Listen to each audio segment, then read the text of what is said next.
Pretend you are stranded on an island, Delfino Island to be exact, and there is no food in sight. I know this fruit, but pretend they don't exist here for some bizarre reason. And you are panicking because sustenance is vital to prolonging your life and are starting to get desperate. That's when you notice all sorts of weird organisms of varying shapes, sizes, and colors, and at this point, you reach the point where you're hungry enough to consume anything, as long as they are edible. That's why in this video, I will judge every enemy, not boss, in Mario Sunshine based on how tasty they look, or at the very least edible. And if they are not edible, I will just leave them alone as they serve no purpose in providing nutrients. With that being said, let's catch us some delicious dinner. The first area is in Bianco Hills with the gooble or swoop and stew. This strange gelatinous creature comes in a wide variety of colors and are born from puddles of goop, and will actively pursue Mario as soon as they spot him nearby.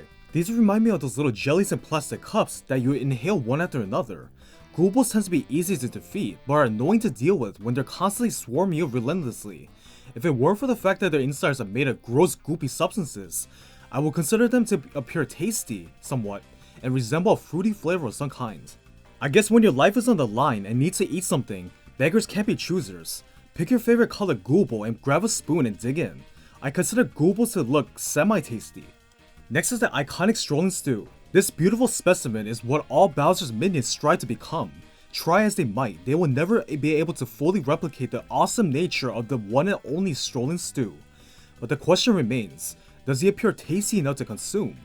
Well, he is supposedly referred to as a dango, which are Japanese round dumplings made out of rice flour and are delicious when prepared correctly. Since they resemble these delectable treats, I would say it is safe to say that eating strolling stew would have a similar texture to that of a dango and dipped in sugar or syrup. Of course, we will have to be desperate enough to eat one, as we are to preserve these guys as long as possible. That's why I consider strolling stews to be tasty. Next is Poke Head. These sneaky little dudes hide on the ground and will show themselves to ambush anyone who approaches them. I assume this is their way of defending themselves from attackers or simply enjoy pranking people. Since Pokies are technically part of the cactus family, they do maintain edible parts that are somewhat safe to consume. However, it is best to eat with extreme caution, as eating cacti are known to have hallucinatory side effects and can drive you crazy. Since this is just a head, I'm not sure I will feel comfortable eating a giant face that is giving me a big goofy smirk, honestly. I think I'll pass on eating cacti tonight. I consider Poke Head to be unappetizing. Next is the Poke, similar to the Poke Head, but this time it has its entire body. However, I think I would be more willing to eat Poke when hungry because I could focus on just the segments that have no facial expressions and just leave the head. Poke segments tend to regrow when left alone, so that would mean more cacti to eat, after cutting out the bad stuff of course. That is why I consider Pokes to be edible. Next is the CD Pod. This bizarre relative of Poke only appeared in Mario Sunshine and is as derpy as it can be. It wears a super wide grin, is super blue, and sports a giant pretty yellow flower on its head. It spits deadly seeds when approached, but sings when no one's around. If you can spray it with water and jump on it, then it could be defeated as a normal human. In terms of eating it, I will have to pass because my reasoning is pretty much the same with the Poke Head. That is why I consider CD Pod to be unappetizing. Next is Skeeter. This strange oversized water bug has been in numerous Mario games throughout the years and is pretty identifiable with his huge legs and circular body. Although the designs have changed many times, in Mario Sunshine, they are much more sturdier and can be defeated by being eaten by Yoshi, as stepping on them will propel Mario high into the air for some weird reason. I'm not a big fan of eating bugs, especially one as big as a Skeeter, but I guess if you cut one up into bite-sized pieces, use a lot of seasoning, and cook it long enough, it will taste decent. I mean, bugs are considered delicacies in numerous countries, so it makes sense for Skeeters to be considered edible. So that's why I consider them to be edible. Next is the Piranha Plant. Unlike the ones in the 2D games, these only stay in one spot and can be defeated by filling its gullet with water until it explodes. What a brutal way to go out. Since they're made entirely out of plant matter, these are 100% edible. However, make sure to eat them when they're dead first, otherwise you will end up on their dinner plate instead.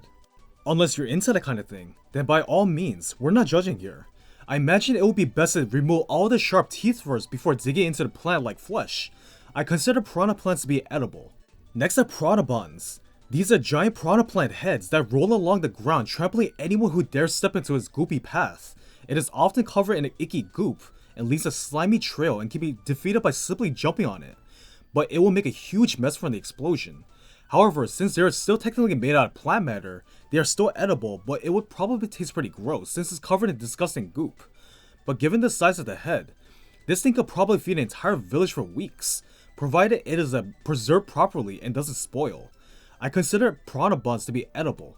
Next is the poink. These are weird flesh-colored pig puff things that have an obsession for being used as water balloons when they see a water nozzle. They will literally launch themselves at the sight of one since they are so eager to die. That's pretty morbid when you think about it. Given their appearance and weight, I imagine they would taste very rubbery and not pleasant at all. They could be used as chewing gum, but that's about it. I guess if you cook it long enough, their rubbery properties will dissolve and can become more edible. Mario Sunshine has really strange creatures, honestly. I consider points to be edible. Next is Plurp. This is a poultry-related enemy that flies in the air dropping goop on Mario and making a mess. Spraying water on them for some weird reason results in coins popping out and even a walnut mushroom. Where were they being kept exactly? I'm not sure if you want to know the answer to that. But since they closely resemble chickens, and chickens are one of the most consumed meats worldwide, this is a very obvious choice. Cook, fry, boil, stir-fry this bad boy up, and add your favorite side dishes, seasonings, and other foods you can muster up, and prepare your stomach for some delicious dinner. If you're a vegan, then perhaps a piranha plant will be more suitable for your palate. This is probably the closest enemy to being an actual food compared to everything we discussed up till now. I rate Plurp to be tasty. Next is Cactus-like. This mischievous menace will always try to get behind your rear and launch you high into the air. I don't know why they do this, but it can sure get annoying quick and dangerous. But since they closely resemble ducks somewhat, I'm sure there's a lot of meat packing in that big bulbous body of theirs. Just set up a trap that ensnare them, swiftly kill, and roast to perfection. I guess trying to kill it will be a challenge as they may be too smart for them, or not. Their giant beaks of theirs can be used to craft materials of some kinds, rather than just letting them go to waste. I consider cataquacks to be edible. Next is Plungelo. These are very similar to cataquacks, except they are much larger in size, have smaller beaks, and have plungers for feet. They don't have the same obsession of flipping people in the air, but instead have the obsession of walking on giant mirror panels. Since I consider cataquacks to be edible, plungelos are no exception and contain more meat to go around. You can use the plunger feet to unclog your toilet after it gets clogged from eating this behemoth. I consider plungelos to be edible. Next is Blue Pad. Located exclusively in Rico Harbor, these jellyfish-like members of the blooper family enjoy jumping in and out of the water and transform into platforms when sprayed with water. Such a bizarre side effect. Since they are still considered squid, they are 100% edible and can be cooked in a huge variety of ways, and even eaten alive, although I would not recommend that, and are considered delicacies in many Asian countries. In fact, there's a literal boatload of these in the harbor itself, implying the fishermen catch these on a regular basis to sell at the fish market nearby. I like when games have little details like these. It makes everything seem more immersive. I consider blue pads to be tasty. Next is Blooper. This classic squid has always been a thorn on Mario's side since the very first Super Mario Bros. Game. Only this time, the Blooper and Mario Sunshine are incapable of flying for some reason. They only clink onto platforms and spit out ink-like projectiles. They are still considered squids, and like I mentioned with blue pads, they can be cooked properly or eaten alive, and are delicacies. Just be sure to remove their ink sac. I consider bloopers to be tasty. Next is Clamber. This terrifyingly giant spider has metal properties and are usually seen climbing fences and cages.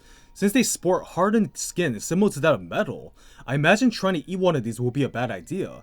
Even though arachnids can be eaten, I still wouldn't anyways. All the spider eggs that pop out when you bite into one, ew. I consider Clamber to be gross/inedible. Next are Cheep Cheeps. There are two types. One actively pursues Mario when in the water, and will attempt to swallow him whole and forces Mario to linger in the water, causing him to drown. The other does not pursue Mario, and instead jumps from the water. Since they are still considered fish, they are absolutely edible when cooked properly and seasoned to perfection. Just be sure that not poisonous and dinner is served. Have a lemon on hand to spray for extra flavor and zest. I consider Cheep Cheeps to be tasty. The next three are blue, red, and green Electrokoopas. Aside from the deadly electrified shells that they utilize as the main weapon of choice, they are still technically fleshy turtles and can be eaten. As they're popular in certain countries, they range in size depending on the color, and seems that the blue one, who is the smallest, tends to be the most aggressive. The red ones tend to only cling on walls, and the green one's the biggest and laziest. I personally would not want to eat turtles as I have 2 turtle pets at home, but that's just my preference. I can't speak for others though. I consider all 3 Electrokoopas to be technically edible. The next two are blue and green soren and swiping stews. The blue is small in size and the green are giant. Swipings have a habit of pilfering things from people they attack, so they are pretty deadly.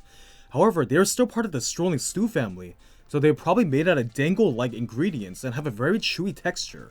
If you can manage to catch them from the air, then I'm sure they will be a suitable meal. I consider soren and swiping stew to be edible. Next is smoldering stew. Unlike the regular stew, this one is engulfed in flames and no one should approach it unless you're freezing. How does it have a little flame on top without dying? They can be extinguished with water obviously, and can be eaten if desired, although it will have a very charred aftertaste. I consider smoldering stew to be edible. Next is snooze a Koopa. These giant Koopas with Yoshi eggshells often sleep under the sands and are known to be very aggressive. Once again, they are classified as turtles and can be eaten, but I love turtles as pets and would not want to anyways, but others can.